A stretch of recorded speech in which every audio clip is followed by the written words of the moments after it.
السلام علیکم رحمۃ اللہ وبرکاتہ۔ برج العرب دبئی کا ایک مشہور ہوٹل کی تعمیر کی گئی ہے۔ برج العرب کی تعمیر کا آغاز 1994 میں ہوا۔ اس کو تعمیر کرنے میں تقریباً 5 سال لگے۔ ساحل سمندر سے دور 280 میٹر کے فاصلے پر یعنی 920 فٹ پر کے فاصلے پر ایک مصنوعی جزیرہ بنایا گیا۔ اس جزیرے کو مین لینڈ سے ایک حمیدہ پل سے جوڑا گیا۔ شیخ محمد بن راشد ال مکتوم دبئی کے حکمران نے اس برج کو تعمیر کرنے کا حکم دیا تھا۔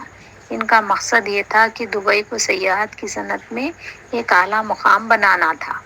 آرکیٹیکٹ ٹام رائٹ نے برج العرب کا ڈیزائن بنایا تھا۔ برج العرب کی اونچائی 321 میٹر یعنی 10,053 فٹ ہے۔ اس کو 7 اسٹار ہوٹل کے طور پر بنایا گیا ہے۔ یہ دنیا کی ہوٹلوں میں سب سے بلند ترین ہوٹلوں میں شمار کیا جاتا ہے۔ آفیشلی طور پہ فی الوقت 5 اسٹار ہوٹل بنی ہوئی ہے اس وقت۔ اس عمارت کی تعمیر میں 250 پلرز ہیں۔ برج العرب دبئی کی تاریخی اور جدید ترقی پذیر عمارت میں شمار ہوتا ہے۔ اس کا